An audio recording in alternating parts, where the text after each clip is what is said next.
Yeah. So can you see the screen?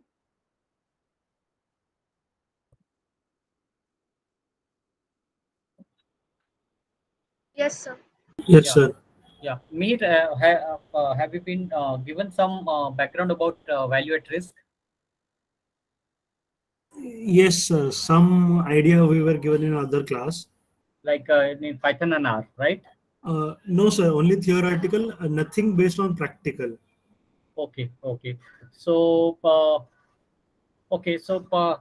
So if you have given some understanding, so I will just refresh those memories, and then we'll start doing the modeling of the risk.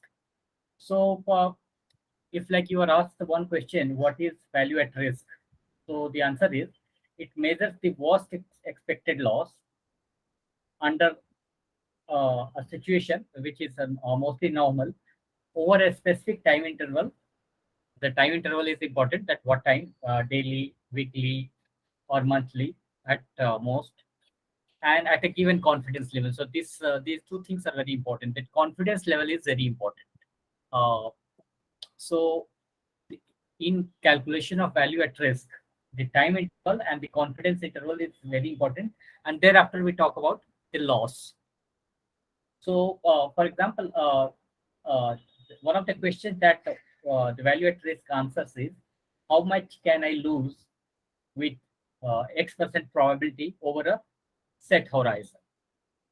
So, like if any manager of a firm is asking uh, the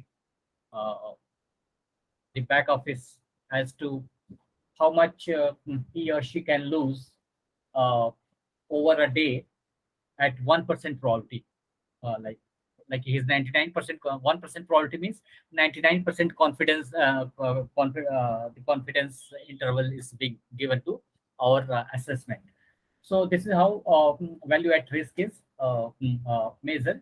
So another way we can express this is the war is the lowest quantile of the potential losses. So like we can say 1%, 2%, or 3% of the probability where the losses can happen. So we want to talk about the lowest quantile of the losses that can occur within a given time horizon, given that you have a certain portfolio. So that portfolio could be 1 million, 2 billion, or whatever. So this time period and the confidence level, uh, which is the two parameters, which is what is important for the war. Now, one question that I would like to ask you before I proceed, because this will help me understand whether you get the point clear or not, is whether 95% war will be more or 99% war will be more. Or you can append this question like this: whether 5% probability of war will be more or 1% probability of war will be more. So what will be your answer?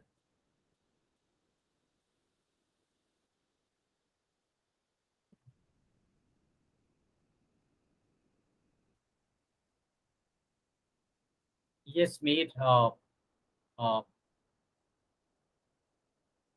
Sir, my statistics isn't good, so I cannot answer. Like, no, I but really don't know how to answer. okay. No, but you can try. See, if others, if they knew confidently, they would have spoken this, because these are very crucial things in the value at risk. If you understand this, if you understand this, you will never have issue and modeling or like answering any question, and this can be understood in a very simple way. So, as you know, the value at risk that we are discussing, or like majority of places where the war is calculated, it is assumed that the distribution is normal.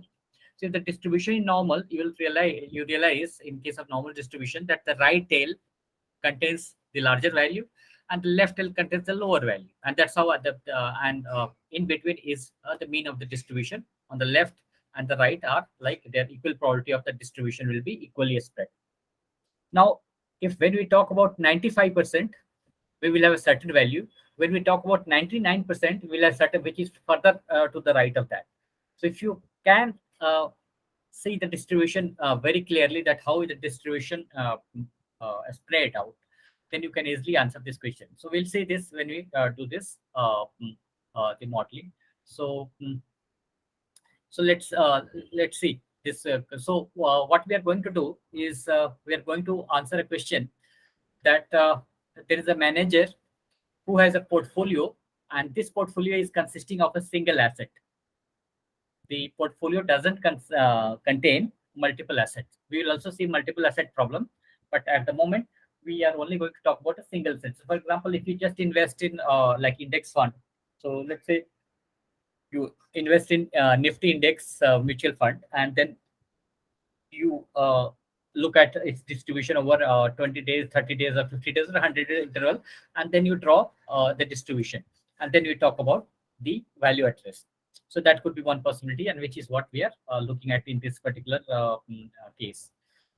So one thing that should be given when you are talking about parametric VAR, which is like on formula-based VAR, is you will be told that the distribution normal. If the distribution is not normal, the way we are calculating value at risk, it won't work, because all our calculation is based on the assumption that the distribution is normal.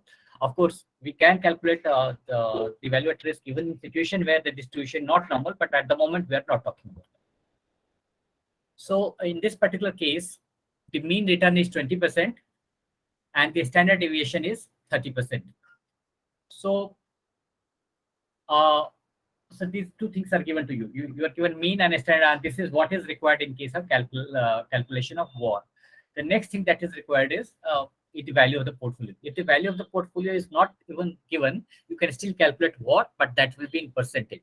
So normally, like how textbook, if you refer to any finance textbook, that textbook tells you that VAR equals, let me write, R minus Z into sigma. So if I can insert a symbol here, sigma. Yeah, I can insert. Yeah.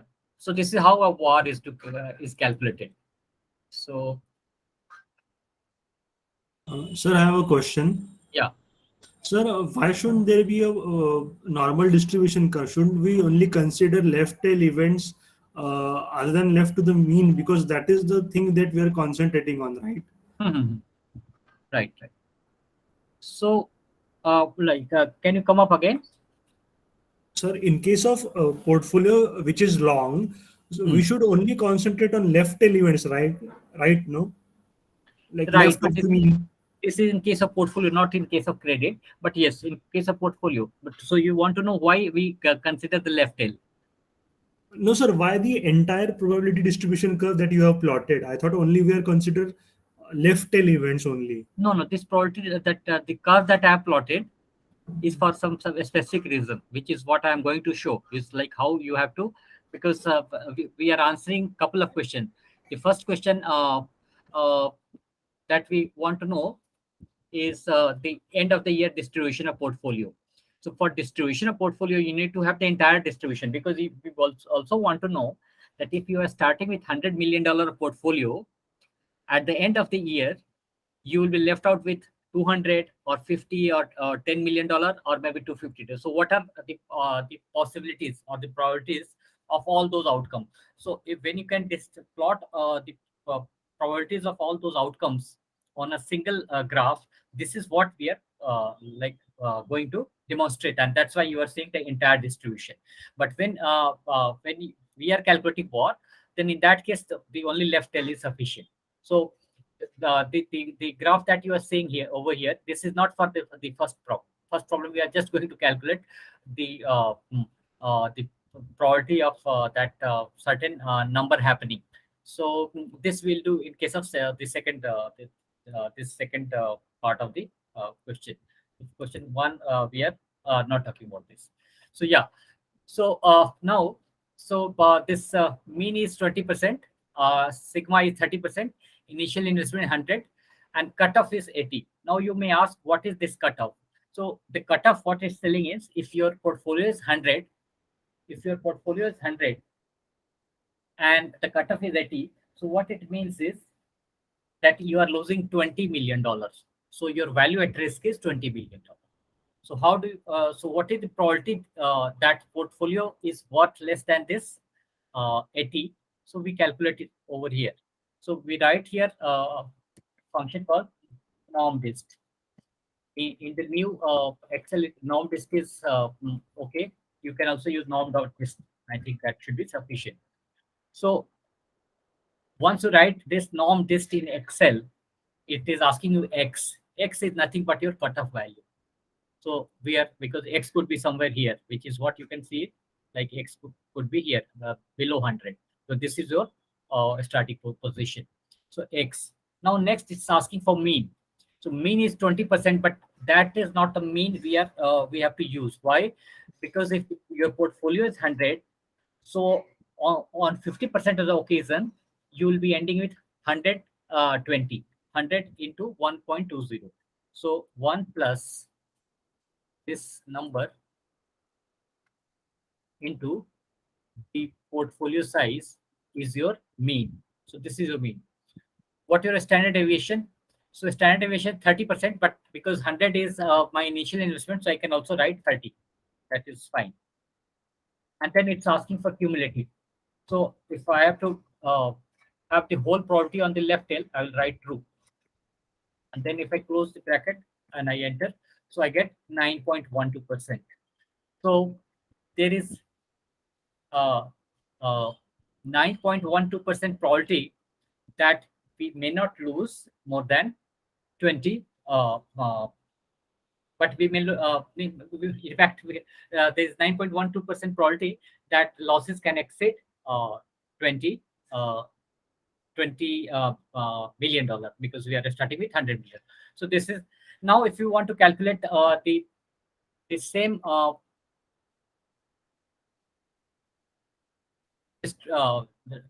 probability, but here you want to calculate the probability density function, not cumulative one.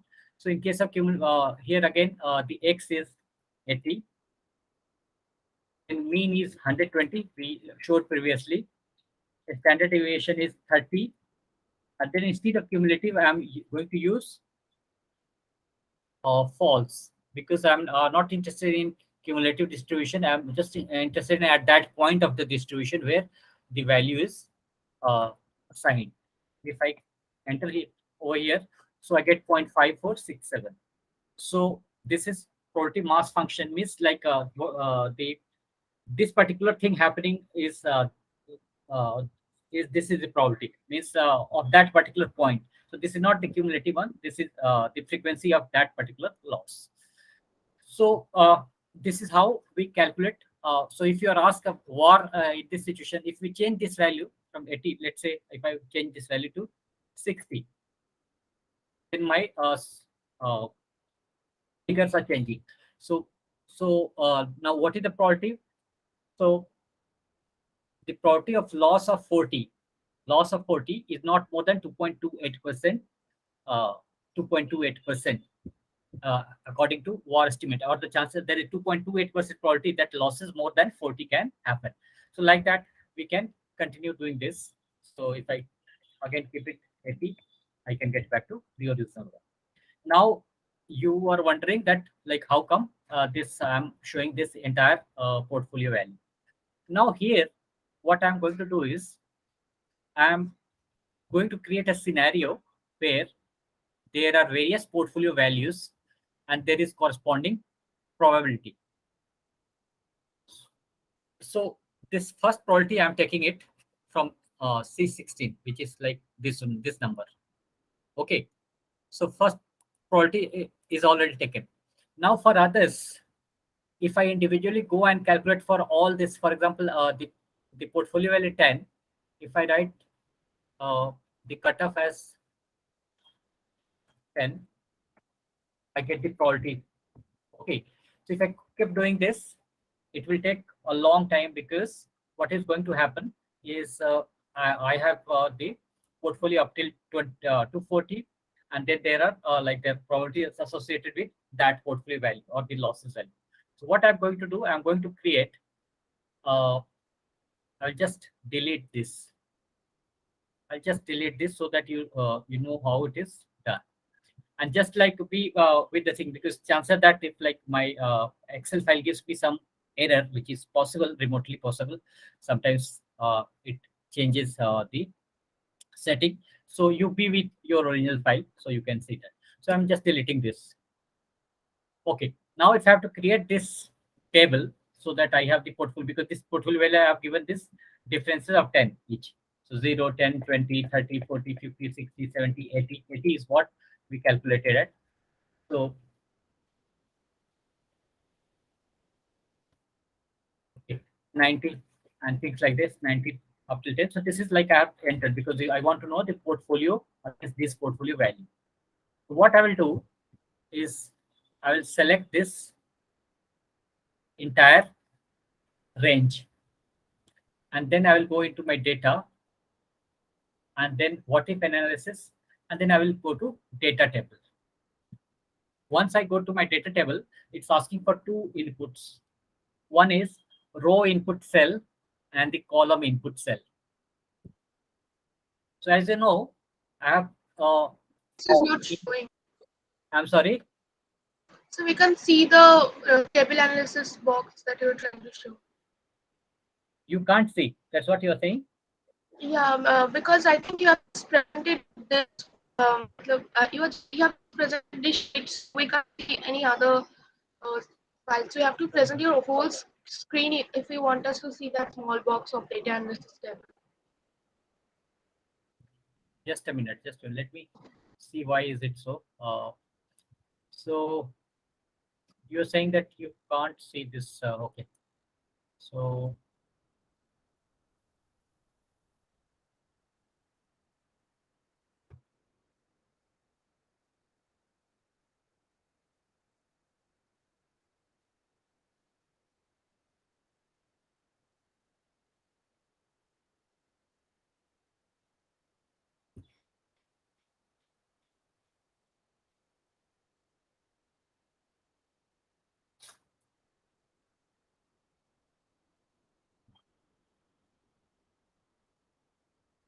can you see now?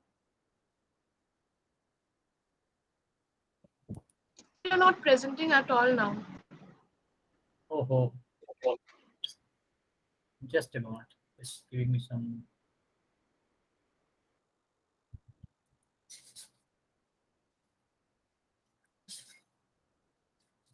Can you see now? Can you see now? Yes, sir, we can see now. Excel sheet, but not that small box that you were referring to while putting the values. That's what I said. Oh, so this is small. You can't see. Can you see it now? So for that, you have to share your entire screen, not just a folder or Yeah. anything. I'm trying to do that, but somehow it's like taking me back to the cancel, and that's where. Okay, let me try once again. That's what I was trying. So the entire screen is.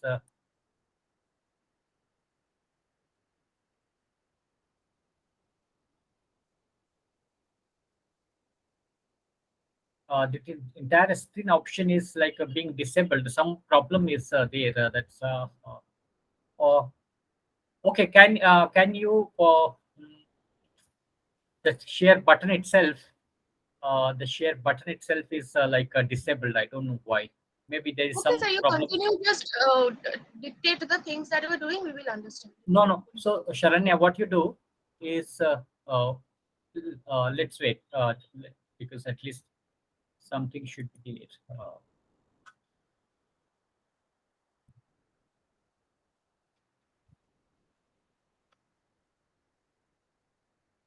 Yeah. So, Sharanya, like you are not able to see this drop down menu in which is on my screen.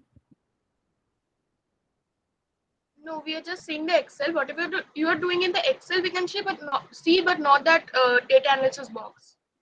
Okay. Okay. So you do one thing. Go to your data. You have your data. You select this the rows and columns below portfolio value and priority up till 240. The way I have selected. You can see this now. You can see this where my cursor Yes, sir. is. Yeah. You just tell us, we will do. That's what I said. Yeah. We will understand. So what I'm saying is like go to data. Okay. And Yes, in sir. data, like you will have what if analysis. And in what if analysis, you will have a data table, which is what I am asking you to click on.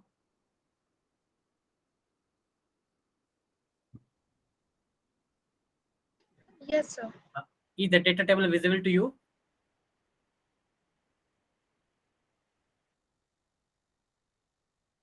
Means like in your data table, can you see the two inputs? One is row input cell, the other is column input cell.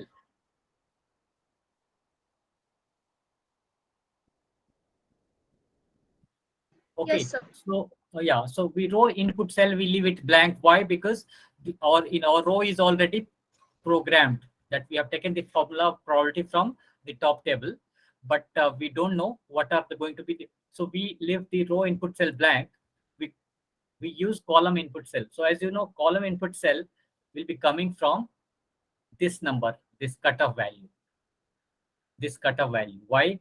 Because the way this formula is calculating, for every 80 there is a probability, so we want every 10, 20, 30 there should be something, and then I click enter.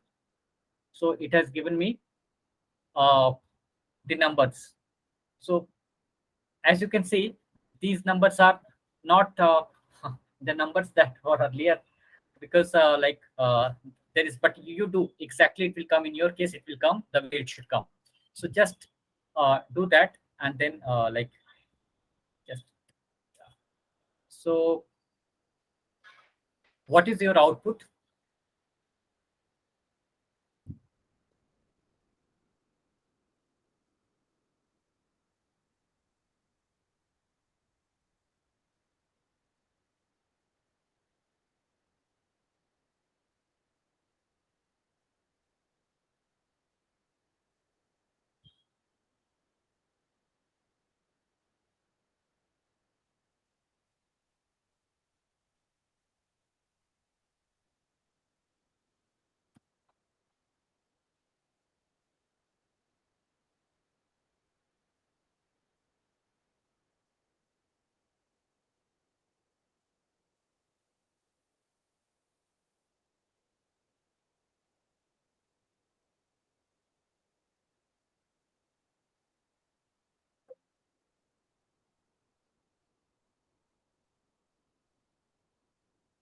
So Sharanya, did you get the table automatically filled?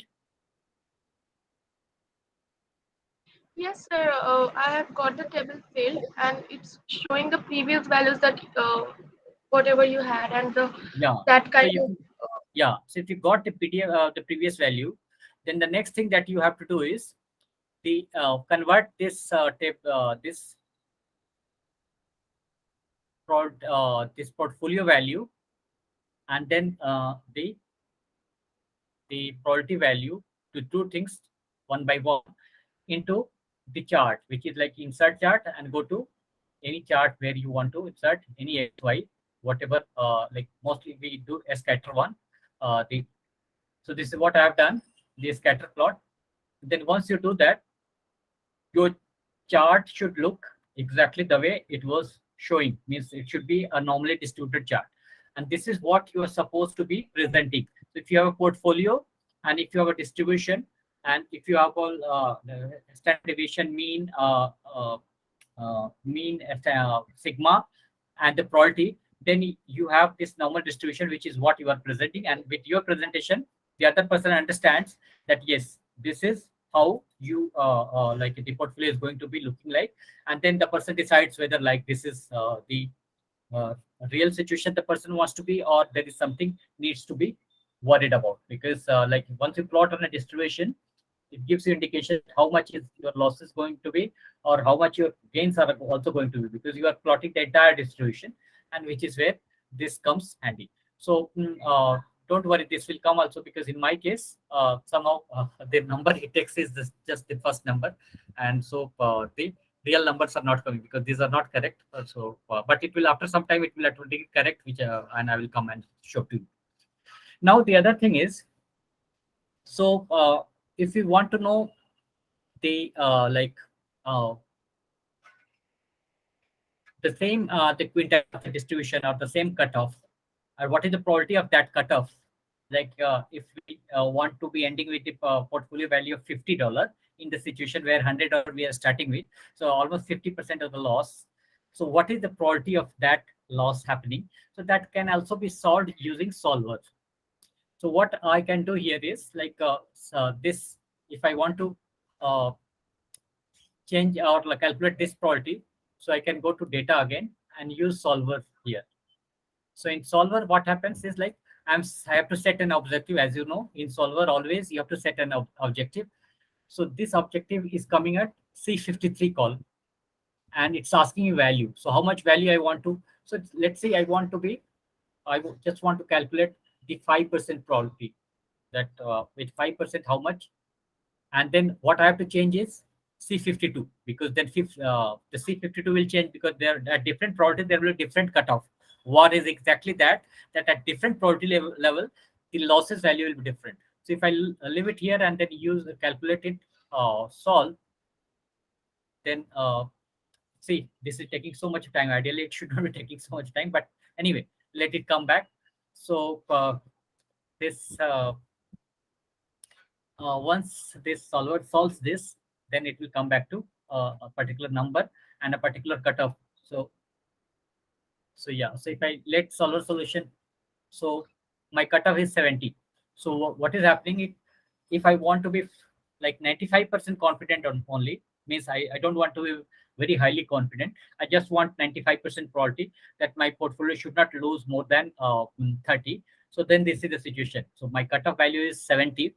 I will end up in 95% of time, I will end up with a value of 70 or more, and 5% of time I will end up with a value of 70.654 and less.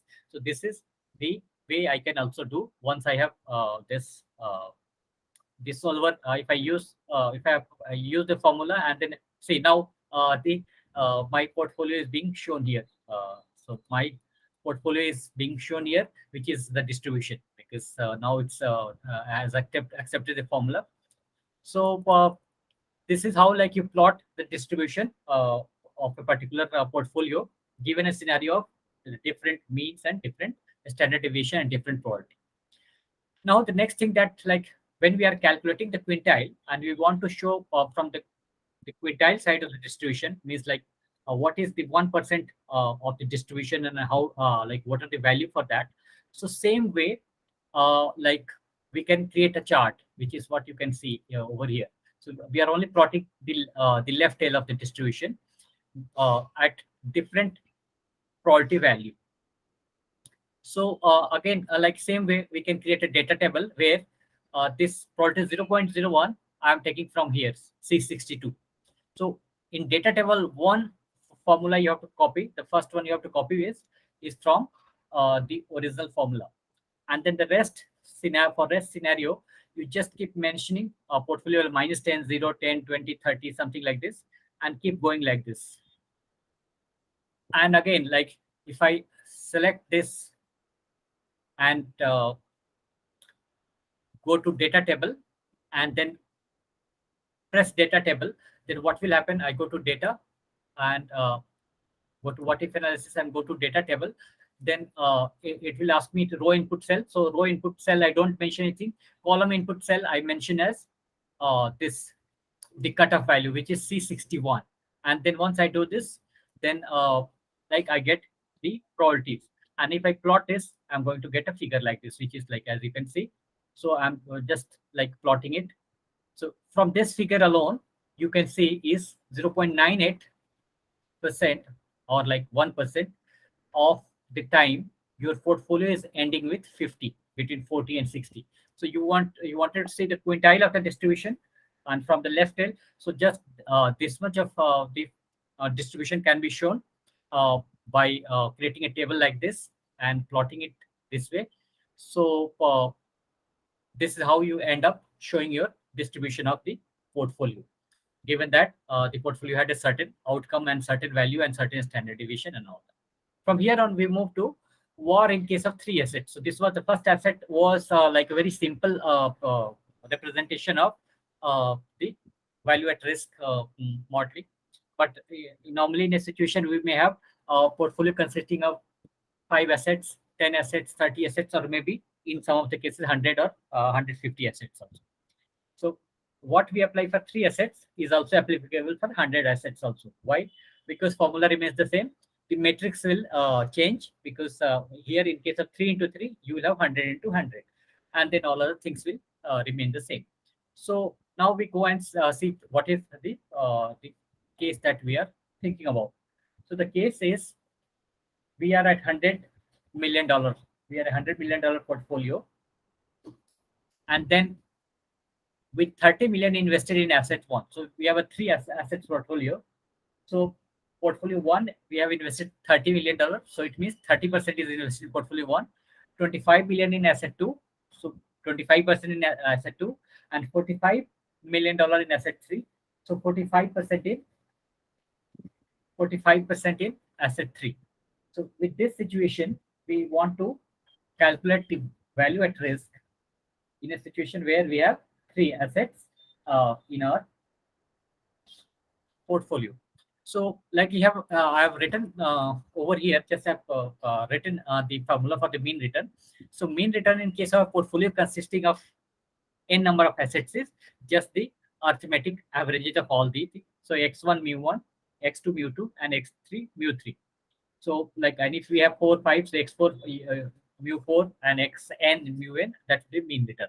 In case of variance of return, if you have forgotten how we did in case of mean variance optimization in the very beginning of the sessions, so in case of the variance of return, we want to write the x1, x2, x3 in row wise, and then multiply with the variance covariance matrix, and then multiply with the transpose of the portfolio's fraction transpose of the same. So we have the row and transpose along with the variance covariance matrix, and then we get to know the variance of the return of the portfolio. So coming back to our portfolio. So in case of three portfolio, the return of the portfolio one, or the asset one, portfolio is one, there are three assets. So the asset one is giving us 10% return, asset two is giving 12% return, and asset three is giving 13% return. And the variance covariance matrix is also given, is like from here till here, from E100 to E102. And then the proportion, as you know, 30% invested in asset one, 25% invested in asset two, and 45% in asset three. Initial investment is given 100. So the mean return, how much will be the mean return?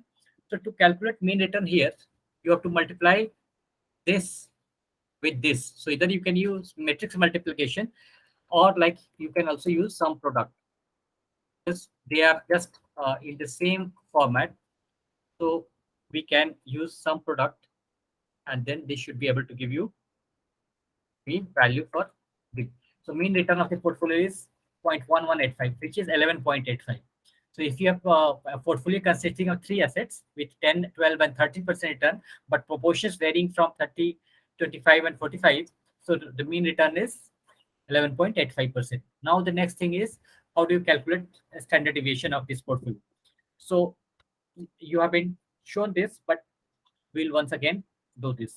So we'll calculate matrix multiplication, and because it's going to be multiplication of three matrix, so we need two matrix multiplication. And then we want the value of the x's, which is proportion in row, but it's given in column. So I will use the transpose command, and then convert this into row. So then this will be done. Then I multiply this with the variance covariance matrix. Then I close this bracket, and then I use the original metric, and then I'm done for this. So I will have to use how many? So this is transpose, and then this is matrix multiplication. Hopefully this should give me. But remember, if I press hit, I'm not going to get sigma, I'm going to get variance. But let me, yeah. So I need one more. Yeah. So this is what I'm getting is, I can't see this value. Now after this, I will use a square root. Why? Because the square root of this value will give me the standard deviation. what I calculated gave me variance. If I press hit now, I don't know what, I can't see the number. Can you see? Oh, there must be certain problem. Okay, so transpose I10, I100 to I102. Okay, E100 to GO2. Okay. Uh, So maybe the last link is there, I100 to I102. I'm sorry, Probably the last figures like I100. 100 to 100. Yeah, I think so. I'm not exactly sure, but No, that no, might be an issue. it doesn't look problematic to me. But that's what I'm saying. Like if you could do it, just copying the uh, what I am doing, so like probably it would help. So just let me try once again. The formula looks all right to me. Uh, oh, okay, I got to that. Yeah, I understood the problem. Okay, okay. Uh,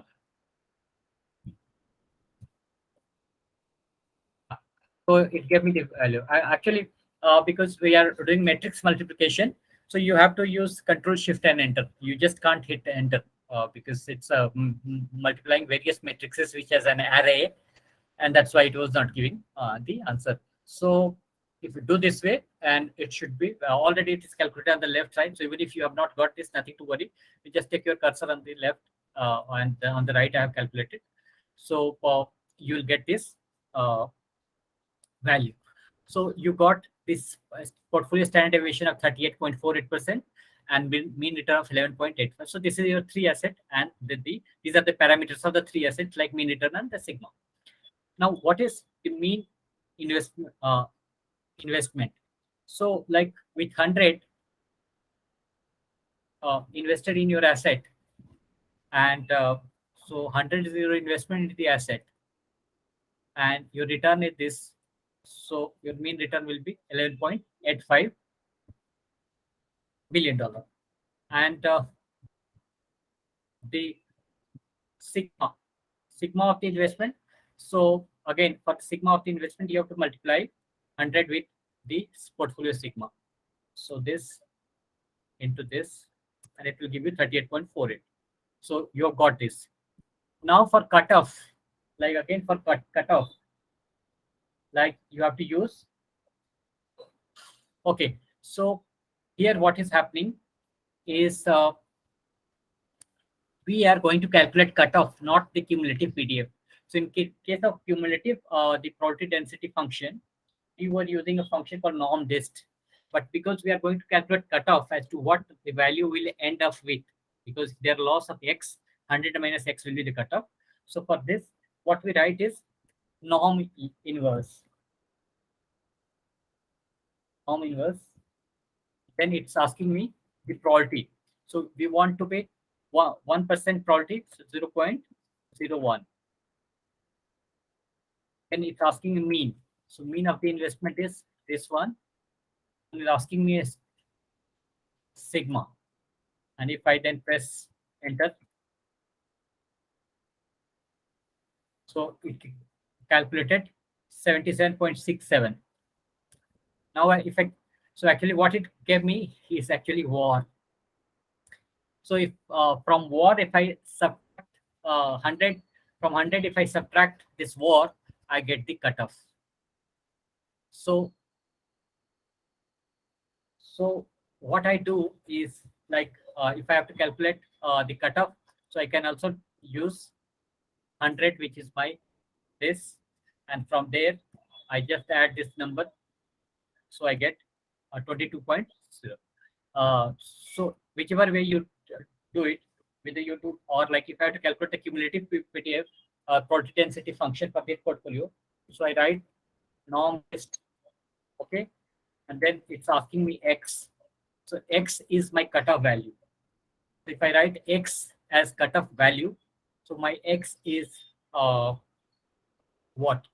Uh, I want to x 22 point. So if I want cutoff to be this, so I'll write this. Then mean is 111, and then the next thing is asking is standard deviation, which is 38.48. Then next is asking me cumulative, so that is true for us, and then I press enter. So I got 0.01, and here, like if you can see, there was one mistake, and that's why it was throwing the so. But anyway, let it be. I leave it for one exercise. That here also, if I correct the formula, it will give you 22. And once you have 22, to calculate VAR, all you need is portfolio value of 100 minus this cutoff, and which is what your VAR becomes. So this formula needs slight bit of tweak. So like I'm leaving it to you. If you use norm inverse, you can get to this cutoff value, which is what you should be doing. And then you get this value of cutoff, and then from there cutoff you calculate the VAR by subtracting from 100, and then you get. So this is how we calculate value at risk for a single portfolio, and for a portfolio consisting of multiple assets, 3 assets, 5 assets, 10 assets, or maybe 100 and 200 assets, because the parameters will be same. You will have the mean of the asset, you will have the standard deviation of the asset, and then like you can calculate cutoff, cumulative PDF, and the VAR. So from here we move on to something which is very important, and this is called bootstrapping. So what we are going to do is we are going to do the bootstrapping of the portfolio. Now you may ask this question, that why we are doing this bootstrapping of the portfolios. The answer is sometimes we have very limited data. Just understand this. So let's for example, like you have just started trading in market, and you have only some 20 or 30 days of the data, but you want to be sure that how your performance is going to be panning out if you continue for something like 5 years or 10 years or 20 years in the same profession. That's where the use of analytics like Excel, R or Python comes handy, because as I will show to you, it will become practically impossible for anybody like us to use just our calculator or pen and pencil and to demonstrate the value of a portfolio in a situation where we want to go some 10,000 times or 20,000 times the same iteration. So let's see how it happens. So like so today, assuming that today is 10th February 1997. So this is a case study taken from a textbook. So the date is taken at 10th February 1997. And we are looking at a firm that has investment in two assets. So it's long 2 units of an index fund. So it has bought 2 units of an index fund. The value for that fund is 293. So the current value of that fund is 293. So because it has bought 2 units of the fund, so its long position is equals 293 into 2, which is 586, as you can see. So the 586 is a position which is what is written. Now the next thing that is coming here is it is a short foreign bond denominated in rubles. So it has also sold a bond in Russian rubles, which is a zero coupon bond. So it will not be paying interest. So at the maturity, the bond will give 100 rupees, but you have to invest right now. So, or like if you are borrowing, so currently you are borrowing at a certain amount, but you will end up paying 100 rubles because you are short. So you will end up paying 100 rubles at when the maturity happens on 8th May to 2000. So there are 2 dates here important. The date one is 10th February 1997, and the last date is 8th May 2000. Now, as you can see, I have written here the current value of the short bond as 84.2170321. How? So either you can use the formula which is given here. So like you can 100 into exponential minus r into t, but you can also use the discrete compounding also. So what I can do here is I can divide 100 by 1 plus foreign interest rate is how much given? 5.3%. So 0.053, and then I need to raise it to the time period for which I'm raising. So this the first date is 10th February 1997, and the last date is 8th May 2000. So the difference between these two dates. So let me just come out of this and show you first, like how much. So the sorry, May 2000, and then February 10,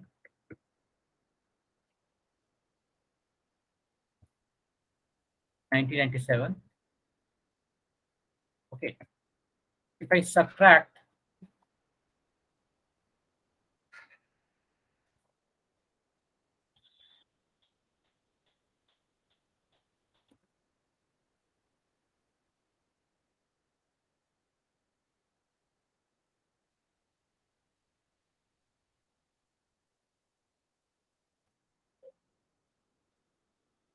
okay, so you have to use this function called date.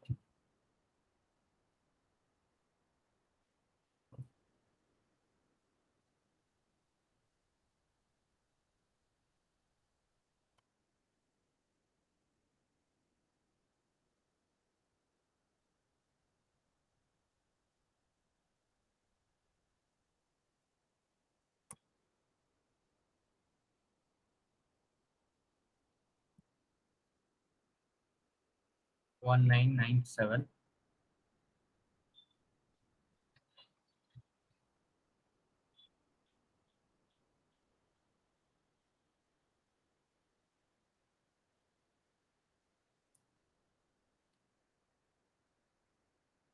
10th May February, so 02,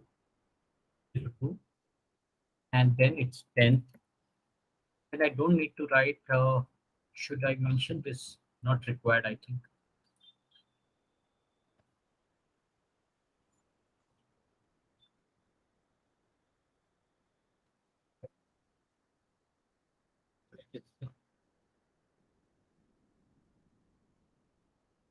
So days of date is minus this.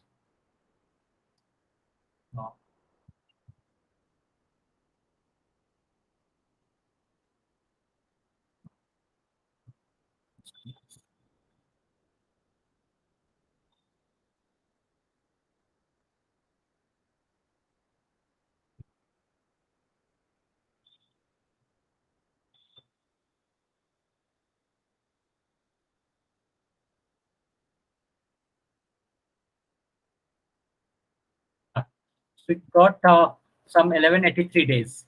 So if I divide this the above number by 365, I get 3.241. So basically, this is my time in year.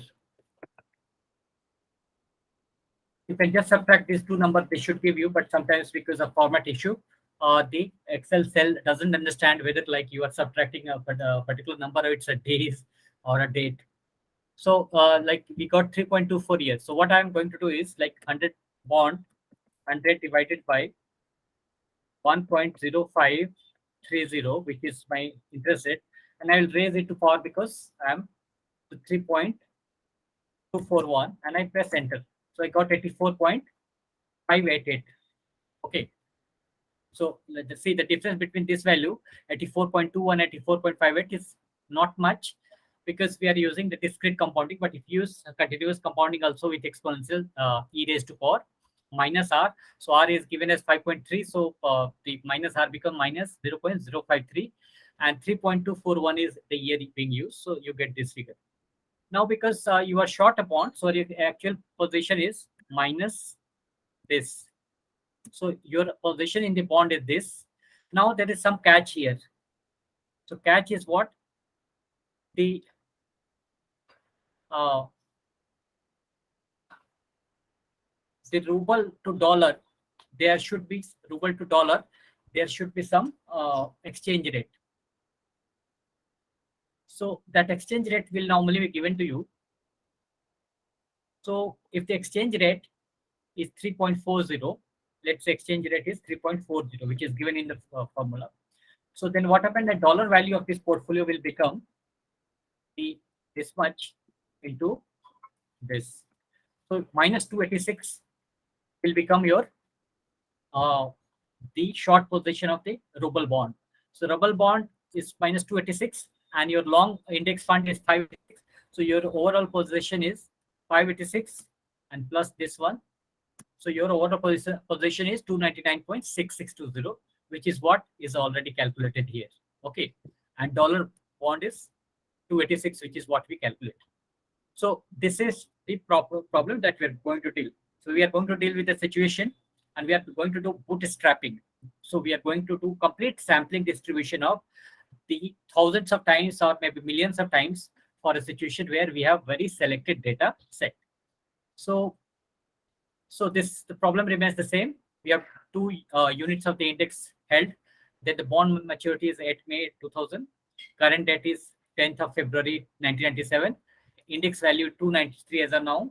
So if the index value 293, we are ending up with 299.66, which is what you saw. What total index fund will be 2 times the 293, which is you can see. Then rubble band, the value in the rubble for the short bond. So what is going to happen here is like for dollar value of the bond, we have to multiply with the exchange rate, which is given to you as 3.40. So if you multiply this with 3.40, your dollar value of the bond and portfolio value will be finally the sum of the index value and plus the rubble value. So this is the bond that we are going to this is the portfolio consisting of one index fund and one short position in Russian Russian money market fund, and then we want to do the bootstrapping of that situation. So now what is given to us that for the next how many days, let me just, I think it's 40 days. So there are some 40 rows. Yeah.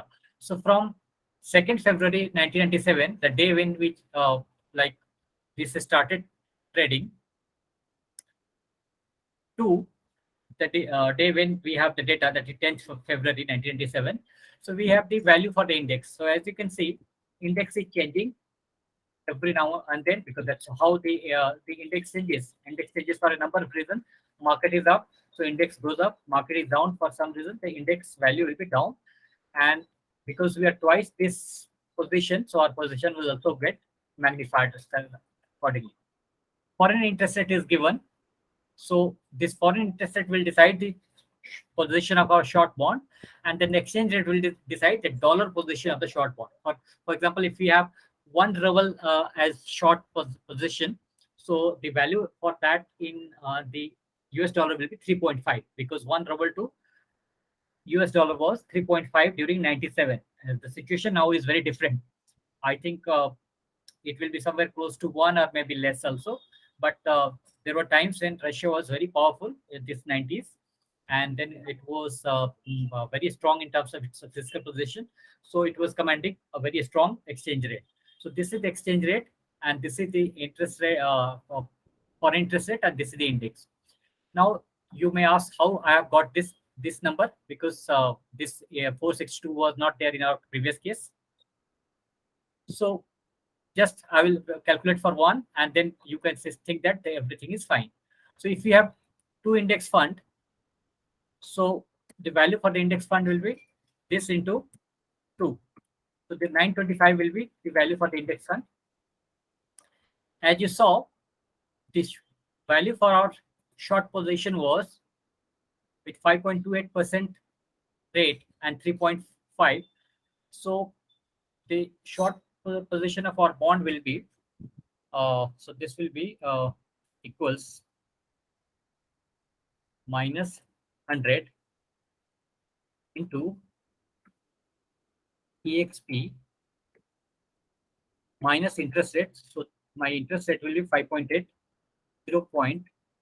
0.0528 into, as you know, we are calculating close to 3.24 year. So 3.241. Then I get the position in ruble. Now, if I multiply this position further by the exchange rate, so this into the exchange rate, so I got 294.951. If I just sum this plus this 294, I got 630.46. So my value is 632 point. So there would be some rounding of issue. So this 632, what I portfolio value is based on this index, this foreign interest rate, and the exchange rate. So if we keep doing, if I program this, this can be programmed using dollar sign. So what will happen is, like, we can get the entire portfolio value for the row number 162 to 201. So we have the portfolio value for this entire 40 days period, depending on what the index was behaving. Now, let me delete this. Now, what happens is, because your portfolio value is changing, so your returns are changing. I think what the file I've shared you, I think I calculated a return, but let me do it over here. So return, if I calculate the logarithmic return, so this upon this will give me the return for the portfolio. And if I drag this down, so I get the returns for all the next 39 days. So I get the return for the next 39 days. So this is the return in a situation where, like, my index value is given from February to 1997 to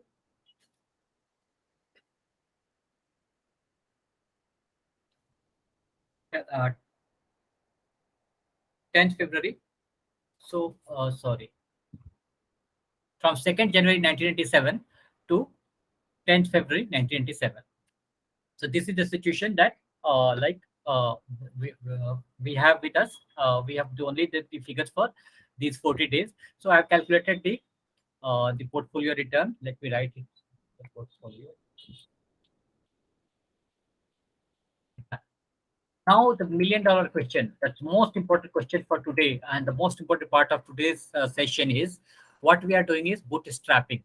So what bootstrapping means, that because we have this sample data, but from this sample data alone, we can't talk about what will happen 10 years from now, 20 years from now, or maybe 50 years from now, because we are very limited, but we still want to do.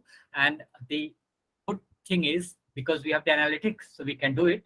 But if we had no analytics, so we will be left with only doing the sampling distribution of this particular number. So we would take out 5, 7 numbers, plot that, again take 5, 7, plot that, and then keep seeing that whether the distribution is anyway close to normals, not normal, or like fractal, or whatever kind of distribution. So using analytics help it. So how does the analytics work? Now, how analytics works, I'm going to give you one the instance. So if I write here an index command, this is a very powerful command, index. And then if I drag it down for this entire my 39 period, okay. And then here I write and between, means I want random between these numbers.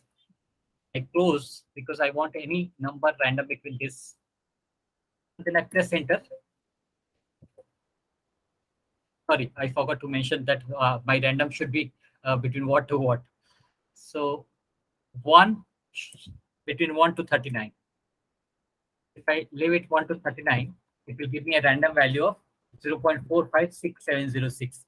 So this is roughly, or like close to 45.7% return. So if I just take one sample return out of the whole thing, so what I got is 45.6, which is very, very large number, and that's something calls for very careful analysis of data. So if you just take any random data, it's going to give you anything like that. So if I drag it down, So it gives me so many numbers. If I drag it down further, it gives me so many numbers and number keeps changing. If I drag it down, it gives me negative number also, which is, if I drag it down further, it keeps changing. If I drag it down further, it will be complete with. Now the beauty of this is, if I write it here, if I write at this cell and I press 9, the numbers will change. See, I press 9 and the number change. Every time I hit enter, the numbers will change. So if I press enter here, the numbers will change. If I press enter anywhere, the numbers will change. Uh, just try it doing in your case, or at least if you do F9, it will change. So if you press F9, these random values are changing. So these random values are between this. This is how your system is going to calculate. This is how your system is going to calculate this particular situation. So you have understood how it works. Now we'll go to actual bootstrapping data, where we'll see how it is being done. So we close this var explained file. I don't think, no, it is not here. Yeah. So I close this file and I go to the other file where we have done this. So you understood how the system calculates. Uh, don't save. So let me share take the second set of data, which is var in Excel, and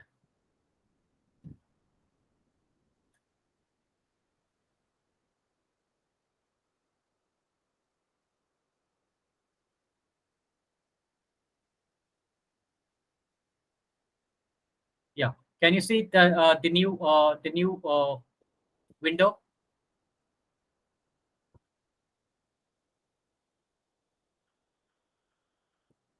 Mihir, are you there? Yes, sir, I'm there. Yeah. So can you see this new Excel sheet, which is just var? Earlier was var explained. This is just var. Can you see this? Yes, sir. Okay. So just like B here, this is the data taken from the actual simulation. Actual simulation data I'm presenting, and I'm going to share that actual simulation file to you, and you will realize that how the life is going to be either complicated or simple by just doing this bootstrapping technique using Excel. So see, the number of units held is 2, which is the same. Bond maturity is 852, and the number of days we are given is the same from 2nd January. Uh,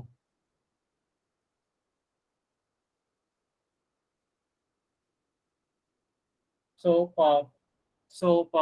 this is like, as you can see, the same thing.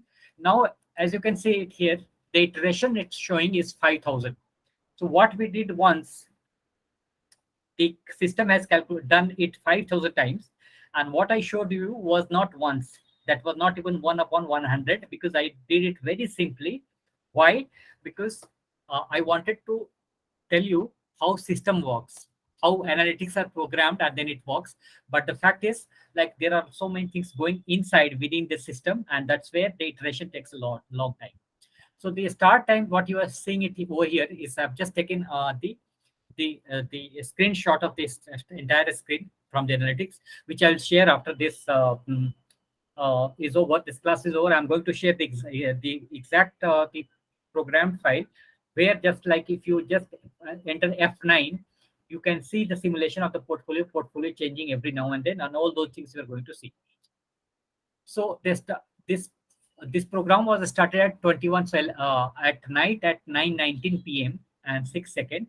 This uh, simulation was started. The bootstrapping of the portfolio position was started, and it took 18 minutes and 17 seconds. So it's going to take pretty long time for you. So don't get worried when you press F9, or like if you change the output and go and press again, once again you re-enter, enter hit, then you are going to take your machine will hang for some time. It will go in hibernation, and after 17, 18, or maybe 20, 25, depending on how smart or how intelligent your system is, what is the size of your RAM, and like how uh, which kind of system you are using, it will take some time.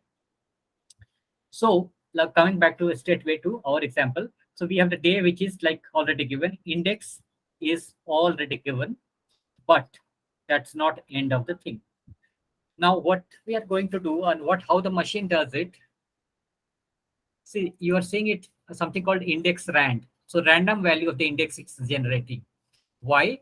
Because we want to be sure that like how the world is going to change every day, and every day situations are going to be changing, and then how the index would change, and index would change for 2000 years or maybe 100 years, and all those situations we want to visualize, and that's why we are going to create a random index. So as you can see over here, these numbers are all these numbers are all between 0 to 1, which is what an Excel random number is all about. But as you can see, these are all from in increasing orders. So all numbers are increasing. But if you write random numbers, they are never like this. So for example, let me write over here. So if I write over here rand and leave it blank, so the first number it's showing is 0.8885. So if I drag it down further, let me drag it down to all the way to down. So this number has changed. Now you should be asking me this question, that what's going to be the difference between the first one where my uh, all the indexes value, the random value of the indexes were all in like increasing order, but where they're all random. And this is what simulation is all about, because your simulations are not going to be all like known situation. They are going to incorporate thousands of situations which are all unknown. Some path is known, some path is unknown, some path is completely unknown. So what the simulation does is, this random value of this index rand and the given value of the index, which is like this value is given because this we knew from our experience that this is how the index value fluctuated between the 40 days starting from 2nd January 1997. So if I short these two, just these two columns, just short this in increasing order of this random value. For example, if I go there and short this, so what will happen? The shortest value of this random will come at the top, and the largest value, something like 0.99, will come here. But accordingly, these the value of these cells will also change because they will follow their counterpart in the random cell. Now, this is how your simulation is going to work. So every time you press F9, what is going to happen? These index value are going to change, and therefore the index, the random value of the index will change, and there that's why the real index value will change. And because the index value will change, your portfolio value will be different. Why? Because for your one index value, you will end up with 2 times that index value, that is long type. And because foreign interest rates will be changing, so your short position will be changing, exchange rates will be changing, and that's why your the value in dollar will be changing. And we have generated not only random value for index value, we have also generated random value for interest, which is foreign interest, random value for exchange rate, and then this will also will reshuffle. Why? Because this is the original one, but if we change here the random value, so for example, if I write here rand, sorry, yeah, so it has taken, still taken. So what happened? It has taken 0.66. If I drag down till the last one, so the numbers have changed. Now, if I short these two numbers, the order of the portfolio will change, and accordingly, the portfolio value, final thing will be portfolio value.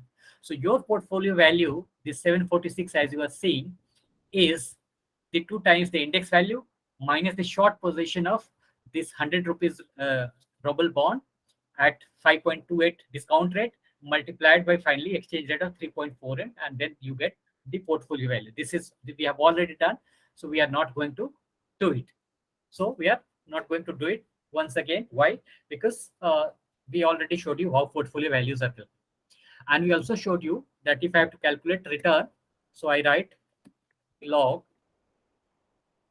this on this, and then I press enter. So what happened? I get 31% return. So this is your portfolio return. Now, the last part of our bootstrapping. So we come to the last part of bootstrapping, where actually we have the bootstrap data. So as you can see, this output, this is the output of the simulation data, where the machine is changing all these values randomly and calculating this daily returns on that basis. And like, for those of you who have not bothered to look at the data, this is 5,000 data, 5,000 daily return. So I don't want to go till 5,000 because it's will take a long time, and I want to finish something on the option side also. So just be aware that this output is taken from machine, and that machine has run 5,000 iteration, and then the return that you are seeing is minus 11%, is the difference between the last point. For example, if I write over here, in this iteration, the return is negative because last value is less than the first value. This one, this, if I press enter, it will give me minus 12.46, which should be the same as this one, but some rounding affair. So this is the return based on your portfolio simulation of the first value and the last value. Okay, so this is also this output being generated by the machine is the return of the 5,000 daily return of the 5,000 simulations. So every simulation you get the value, and then you calculate the daily return, and this is your output. Now the most important part, because we wanted to what is bootstrapping. So bootstrapping based on a sample size of a small data size of a small sample, which is like 30, 40, 50, or maybe 100. We want to create a population. So we are going to just do the reverse way. Earlier, what you have learned in a class of statistics, that from population, we draw a random sample, and you look at the sample and then again replace, or either don't replace and take another sample and keep doing this. Finally, if we look at this, the mean of all this, the sample mean of all the samples, then that is very close to population, and it's normally it's normally distributed if the population is large size, or if the population is small size only but taken from normal distributed population, that also will be normally distributed. So now, to get to this frequency distribution, what we calculate is bins. Why we calculate bins is because 5,000 cannot be plotted on XY. That will become like, for fortunately computer can do this, but our eyes cannot like appreciate that. So we need to segregate all this output data into bins. So what we do, the first bin that we write is the lowest return, is the minimum return. Now the so we write this and we get minus 0. So now you may ask this, that where from this minus 0.54 came and where from this came. So if I write a command here, max, and this is column J. So if I write J to J, so it taken this, it will give me this maximum return. Similar way, if I write the minimum return, and again J to J, it will give me minimum return also. So the first bin is of the lowest return. Then here in after, the second bin is the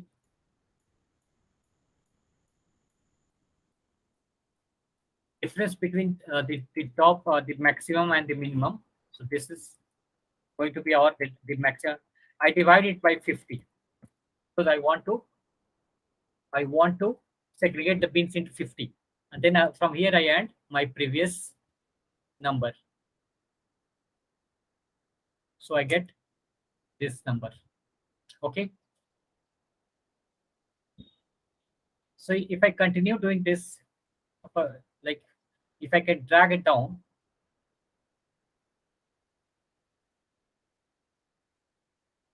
if I drag it down further, so it's not taking, because I have not used the dollar sign. I have not used the dollar sign because if I have to use this formula for everything, I should be doing it using dollar sign. But no, never mind, because this is like not an issue. We have already created that, and we can create this.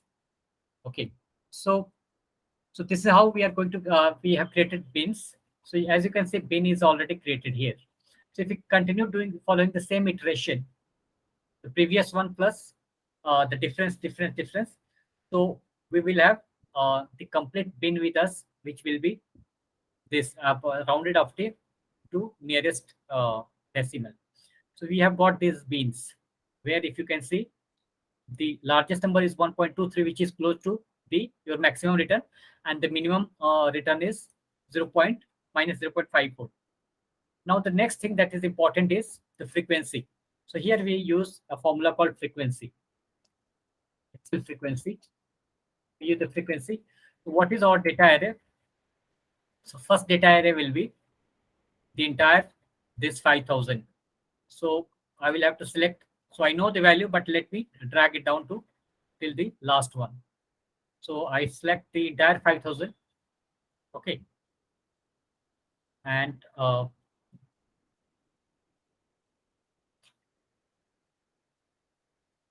yeah. So my data array has come. Now what is my beans array? So my beans array is going to be just simple. So this is my beans array. Okay. And then one mistake which I did is I've not selected the entire frequency range, because like I have to select the entire array. So I will come out, and then let me go for this entire frequency. So I select the entire frequency because I need to have this entire frequency. Okay, now here I write equals frequency. So my data array is, sorry, A7, A 5,006, because there are 5,006 data. Okay, and my beans array anyway is like a very simple one. So this is my beans array, and then I close this. I use Control Shift and Enter. So I got all the frequency 149.89 and like that, as you can see. Now if I this beans and these frequencies, okay, if I plot on XY, if I go and insert and use this chart, which is like I use this, so I get a chart which is already is plotted. This chart is plotted. So this is the plot of my bootstrap data. Now this is the last thing in our bootstrapping. And why last thing? Because this is not just one or two data. This chart contains of so maybe 20,000 or 30,000 data, which has come out because of the 5,000 iterations run for this 40 days portfolio positions. So as you can see, like the bootstrapping of the portfolio return which we did. So what it's showing, and what are the purpose of this bootstrapping? So the purpose is that we wanted to show the return if we continued for 2 years, 3 years, or 4 years down the line with the same portfolio that we had. So what it's showing you, that it's showing you a small return, large number of small returns, but their frequency is low. But few and very large number of negative returns whose frequency is high. So you have like some 3 times happening something which is close to negative, or like 250 times a negative return happening. So what it's showing you, that your distribution is anything but normal. Let me repeat it once again. So your distribution of portfolio return is anything but normal. So it's not normal. So what is the message to the investor for whom you are managing the portfolio? The answer is, if you are investing in market and like you have a portfolio which is consisting of long one asset and short one asset, so you are not facing the normal distribution. You are facing the non-normal distribution, which may be skewed to the right or to the left depending on the market conditions. Because again, you will not be facing this situation in over one day. It could be over 100 or 1,000 days. And then some of the large negative returns are possible, which is what it's showing. And then there will, but of course, their market net gives you more positive return, which is what this is showing you. So zero is somewhere close to this. So as you can see, that most of the returns are positive, but they are a small occurrences, but negative returns are very high numbers. So that is also possible. So the outcome of this bootstrap data is you have got a portfolio which will keep giving you positive and negative returns on daily basis if you are invested in long one fund and short one fund, and which is the outcome of this. So this what I'm going to do is the original file I'm going to share with you, please, because you will think that how come this has happened. Initially, it looks like the hunky-dory story, some like fairy tale stories where like how did you get the output. Of course, I showed you how to calculate beats and how to calculate frequency, and then the cumulative percent is just this. If I divide 1 by 50, so I get the frequency for the percent for this, and then over there if I add 50 upon this, so I get the percentage for this. So this cumulative percentage is the percentage of distribution where, so finally you will reach the 100% of the distribution. Okay, so uh,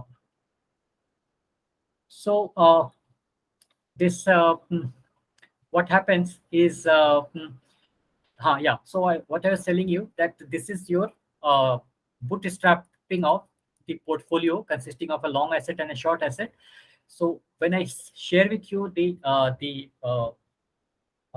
VBA file, all you need to do is to just delete the output. Either you can do that way, or just put a cursor over here and just press F9. Here it won't. If you put press 9, all other things are changing because we have random value, so they are changing. If you can see, my index is changing. Yeah, but in your original VBA file, your this output also will change, and because this output will change, so this graph will change. The beauty of the thing will be this graph will change in your original VBA file. So I want to show you that. I will share with you. Please do this simulation, and like while doing simulation, just once you enter hit, wait for some time because it has taken 18 minutes in my case. So depending on what kind of this system you have, my computer is the latest, it's i7 with 16 GB memory, but it still it took 18 minutes. So I don't know how much time it's going to take in your system. But wait, once you press it, wait for some time and then see the situation. If your graph looks like this, then be assured that distribution is not going to change. If your graph becomes normal by any chance, then you can think that yes, it's possible to have a normal distribution, but that looks less likely because with an iteration of 5,000, your data becomes very robust, and then it's less likely that any slight variation here and there will make any changes to your portfolio. Now I don't want to save this. So now we go and do the delta hedging, and that also we can do through simulation. First, we'll do what we mean by delta hedging, and then we see how that is done. So let me share a file called delta hedging, and I have shared this file with you. So just open the delta hedging file, and then and come to this file. Yeah, so we are on this delta hedging account. So we have told you about the Black-Scholes, how Black-Scholes call option and put option values are calculated. We have told you how to calculate the value of the delta, the Greeks, different delta, gamma, theta, vega, and rho. But we are actually going to use those Greeks in our hedging. So what is hedging? So I want to give you one brief introduction before I like get into this simulation. So this, let's say delta is 0.5. Let's just assume that delta is 0.5. So what it means? So when delta is 0. What it tells you is that if there is a movement in a stock price of 1 rupee, the call price will move only by 50 paise. This is exactly the meaning of delta. So what delta means is, if delta is 0.75, so if a stock moves by 1 rupee, call price will be moved by 0.75. So what is the use of this? So let's say you have a stock of 100 rupees, and against this you have sold a call option. Let's say you have sold a call of option for 100 rupees for 3 rupees. So if you have sold a call option of for 100 rupees, 100 rupees is the stock price, and exercise price is also 100 rupees, and the call value is 3 rupees, and you have the delta of 0.5.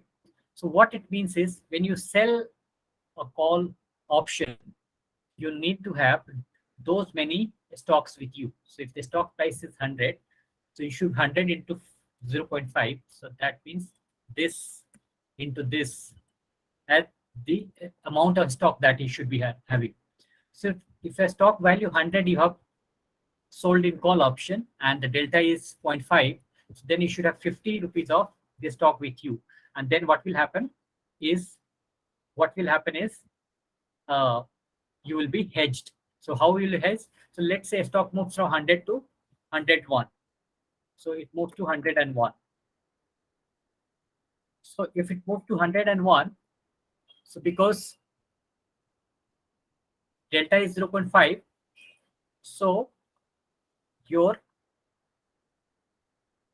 call price will move by 50 paise to, because 50% will be changed, so call price will be moved to 3.5. Now because you have sold it for 3, and now your position has become 3.5, so you are in a loss. But what has happened, because 100 had become 101, so 50 will also become 101 upon into 50, which is 50.5. So if 100 becomes 101, so 50 will become 51.5, and you have gained 5 rupees on your stock. And this is exactly delta hedging. So what delta hedging tells you is, if you have a portfolio uh, of like if you have sold call option, then you need to be also long in a stock, so that when you are losing on the your short side of the option, you are being hedged from the long side of the stock position. So that's what exactly delta hedging does. So let's come to the original situation. So now we are like we have a stock which is priced at 40 rupees, exercise price of 35 rupees, interest rate of 2 rupees, dividend yield of 0, expiration is 0.2308. How come we have got this? So what we have is, so we have 12 weeks, and there are how many? 52 weeks. If I press like this, so it gives you 0.23, which is exactly the expiration. Sigma we have taken from historical. Now if I have to calculate the BS value, so what I can write BS margin call. And then, like, one thing which I told you, you need to be all aware of, that if the sequence is lost, you'll never get this right. So I know the sequence, so I can keep entering those sequences. And then the last one is this sigma. And then I press a hit. I got exactly the same BS value, which is what is given in the textbook. So I got the call value of 5.439. So now I'm going to simulate this situation where, like, I have the 12 week, 11 week, 10 week, 9, 10, 8, 6, 5, 2, 1, and finally you have 0. So this is the situation that you are going to be in, because you are simulating the delta hedging situation over 12 weeks. The 1 week, you can see that in a very simple situation I showed you, that if you like get into this stock of 100, you just buy 50 rupees stock. If you call price changes from 3 to 3.5, also long position changes to 5.5, and then you are hedged. So if you want to exit your call option by buying at 3.5, you initially sold it at 3 rupees, you are buying at 3.5, stock you bought it for 550, you'll be selling at 50.5. So you are completely hazed from your losses in the call short call direction. Now, time into expiration, this is nothing. But for example, if I have to calculate this, so I will write here 11 upon 52, and I get the time of expiration. Now this stock price is given. Okay. Now this second price, stock price, third price, how these prices are going. So ideally, I should calculate this and show it to you. But I don't want to delay this because we don't have much time left for this session. Even I want to move to go to some place. So we want to finish it in time. So I'm not going to calculate this stock price second, third, and fourth. I'm just going to tell you how the second and third price and fourth. You may have heard of a term called stochastic. So it is normally you must have been told about if you have had any lesson on Black-Scholes that the stock prices move in a stochastic fashion, means they are stochos, very uncertain. Means from their random walk from one to the next, they are random. But how? If even if they're random walk, the previous will have some say. So the next price is the first price into e raised to power sigma, which is the volatility. Then the square root of time, because they move in proportion of the square root of time. As you know, the volatility changes as per the square root of the time. And then the third number that we are taking is a stochastic term, which is random. So we are taking a random z value because we are assuming that the returns are normal. So we are taking a randomized z value. So if I put it cursor, you will understand what it is. So the value in my cell 14 is coming as cell 13 value, which is 40, and then I magnify it by the exponential of the volatility term, which is V7, and then multiply with the time. So time factor between this 12 week and this 11 week is 1 week. 12 week and 11 week is 1 week. So 1 upon 52 is the time factor it's taking in this case. And then the last thing it's taking is norm S inverse. So earlier we were taking norm S dist, which was giving you the value. This value it's converting it to the inverse way, and it's giving you a z value for that. But we want a random and which should be normal. So first we want to know a random number and which we want to convert it into normally distributed random value, and by which we are multiplying. So we are getting different stock prices. So all these stock prices are a random walk. If I plot this on a xy plane, what you will know is this is just a random walk between x and y, between the first and the second one and third one. So the first one started with 40. So depending on the situation, it will keep on changing. If I keep pressing enter, it will keep changing because this is a random value. Now the next come is delta hedging situation. So delta hedging, if you know the call option and put option prices, what is the call value? Call value S into ND1 minus e raised to power minus RT into ND2. So you require on the long side, S into ND1 is nothing, stock into delta. So stock into delta. So if I, this is stock into delta. So stock is this 100, delta is this, so this 50. So this, so your long side, which is stock, is C3 into call delta. So as you can see, delta call it's using. So it's calculating delta of the call at every iteration. Why? Because delta of the call is depending on the stock price. So in the first situation, the stock price is 40, but in the second situation, the 42. So you need to calculate delta again. Second, third time, the delta is changing because the stock price is changing. So this first term is nothing, but basically this is S into N T1. And the second term, which is bond, you are seeing, is nothing but minus X into e raised to power, sorry, minus RT plus RT, and then another the NV2, and then into NV2. So this, sorry, it's taking as a formula. I'm not interested in writing any formula, so I'll cancel this. But this is how it is. So this is exactly C13, 40 into its delta. So for example, if I multiply, so for a moment, like let me show you how it has come.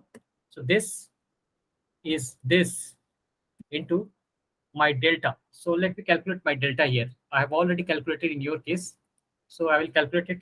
Sorry.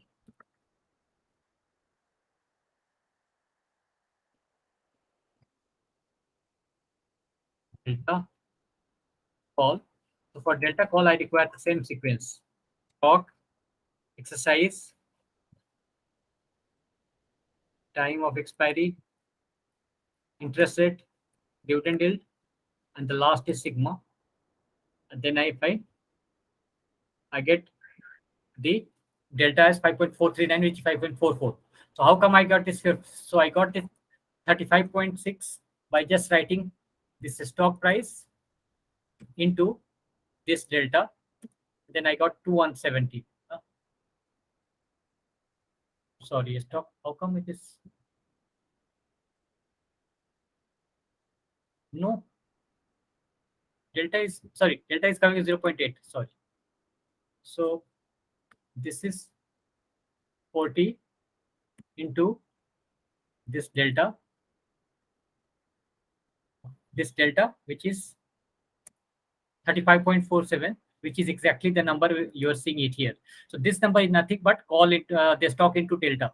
So this entire cell is a stock into delta. Now the next thing is how much I should be investing in stock.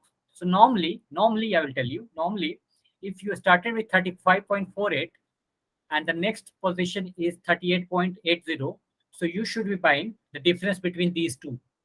So you should be buying this minus this, and that should suffice. But what is happening here is, as you can see, there is change from this stock price to this stock price. So you need to change it slightly. So the difference between this and this won't do. For example, this is 2.135. So you have to adjust this into 41.344 upon 40. So slightly more than that. So if you can put your cursor, you can see this position is D14 minus D13, C14 upon C13. So because there is a difference between C13 to C14, stocks prices have also moved, and that's why I am changing my position in invest. So if these prices are increasing, I have to keep buying a stock. If these prices are decreasing, I have to keep selling a stock. Because, for example, if my hedging requires only 49 here, let's say the next is required 48, so I'll sell a stock of value 2 so that I can come out of the overhedged position. So this is like stock into delta is I have to buy this much of stock, and then because these positions are changing, so I have to keep investment in a stock. Excess money I have to sell, or the less money I have to invest in stock. So this position is coming because of differences in this value adjusted for stock prices. Now coming to bond, where from the bond value is coming. So bond value, as you can see, is in the black shows what you are taught, that S is the stock price and X is the exercise price.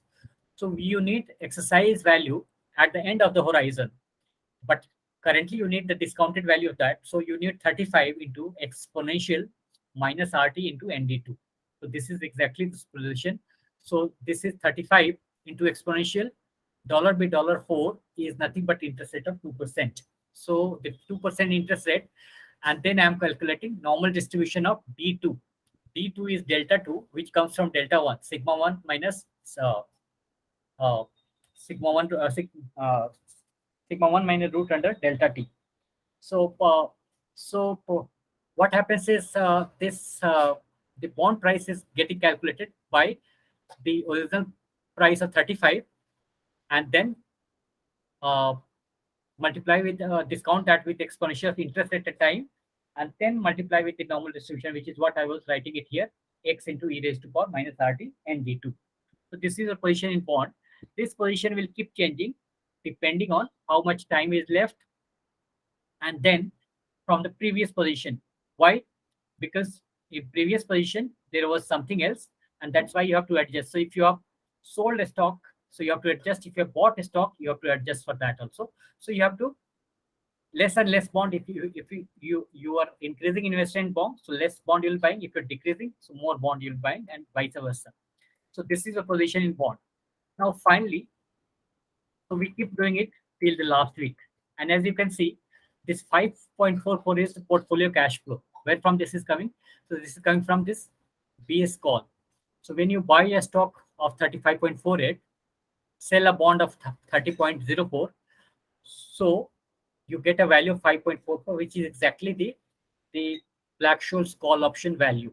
So your initial money that you pocket yourself is 5.44. But thereafter, because you are doing consistently delta hedging, so you have a portfolio position which is changing. So initial portfolio position is just equal to your portfolio cash flow, but later on this value is changing. So where from this value is coming is, what happens is, you have like the stock position of 28.85 and then bond position of the 25.51. So the difference between that is accruing to you as a portfolio value. So as a result, what happened, every time you are buying more a bond of different position, you are selling a bond of different position, because delta hedging, what delta hedging actually means is, you have to consistently keep changing your position, buying or selling.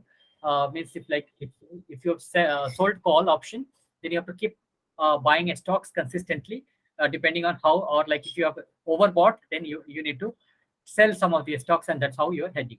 So finally, when you come to the last week, the week number 1, so you have to have a stock position of 47.13 and a bond position of short position in bond of 35.11. So that gives you portfolio of 12.02 and no cash flow, because then you are not buying and selling. Now the last one is, what is the portfolio value? So your portfolio value is 8.83. Where from this is coming? So as I told you, this is like the last stock that you bought was 47.13, and ultimately your stock is going to give you 43.950, but your bond is 35.11, which will give you 35 value, because it will get exercised. So what we are doing over here is, we are calculating the final value of the portfolio with the basis of what stock we started. So we started with 47, which will change depending on how the stock prices have moved. So because the stock price was 47 when you started and 43 when you finished, so somehow close to 43 it will give you from the first side of the position, from the stock side of the position. But you also have your bond position. So bond position also, like you invest, if you are short 35.11, so in 1 month, because between week from week 1 to week 0, the bond will grow in position because it's going to be exercised finally. So what happens, the bond position will change uh, uh, according to this equation, f24 into exponential raise into the interest rate of 2%, and then the time of expiry is 1 upon 52 weeks, which is the time. So ultimately what happens is, this is 8.83 is what you are going, if you are doing it delta hedging for complete 12 weeks. So if you are doing for complete 12 weeks, you will end up with a position of 8.83, and your actual call position will be different. So what is your actual call position? Your last price is 43.95. Okay, right? And your exercise value is how much? 35. The difference between 35 and 43 is this one, and that's why you will be given actual call pay of 8.95.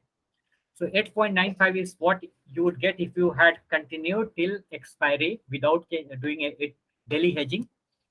Whereas if you do consistent hedging also, your position is 8.83. So the difference between these two terms are almost of negligible proportion. So like just 0.12, 12 paise if you can talk in rupee terms, or like 0.12 or 12 cent in case of dollar. So what is happening is, if you are doing it delta hedging consistently, your position is very little. Now the final part of this simulation. So as I told you that this position and this position is coming directly from these two numbers. As you can see, these two numbers are the same as these two numbers. So difference between these is the actual position of the delta. Now what will happen if I do it simulation? So this is actually a simulated data. So if you want to check for this simulation, if you just press enter, this value will change. Sorry, if you press F9, this value will change. If you press 9, the value will change. Okay, so I'm just hitting press 9 and my simulations are changing because I've done 20 times simulations of this actual. What you see, if I can introduce a trend line, my trend line will my trend line will show that it's exactly going in a straight line. So what it's showing is, if you are a consistent hedger, if you are doing delta hedging in market, you will never lose money. The losses will be in few basis point, which is okay because you will have gains also. As you can see, there are gains also, and there are. So if I insert a trend line in this graph, which can be done if I change the axis, then what will happen is in my hedge position. So this hedge position, if you want to do simulation, this is with you. Press hitting F9, and your the simulation data is changing. Press hitting F9, and the simulation is changing.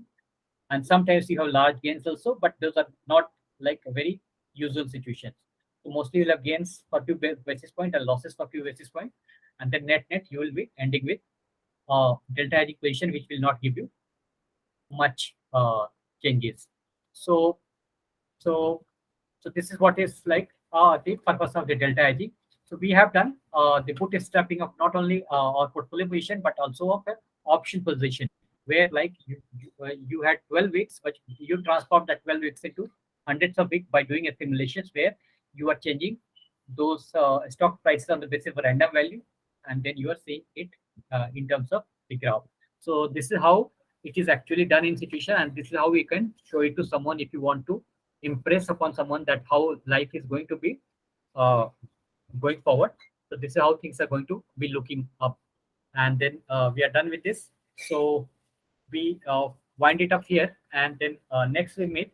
So I'll try to wind up in one more session because looks like to me that not much is left, because I was looking at the syllabus and I realized that whatever is left are mostly theoretical, and 1 and 2 on credit side I will explain credit derivatives, because credit derivatives is somewhat different, and then some new techniques of the derivatives hedging also we'll take up in this subsequent section, and we'll be done with that. For your examination, just remember that whatever calculations we have shown, only those things will be relevant, because you will be expected to demonstrate your understanding of using the Excel analytics and then calculating values. So just practice a lot, and then hopefully uh, I think you should be fine with all the things. So we'll see when we meet it next. We'll see it.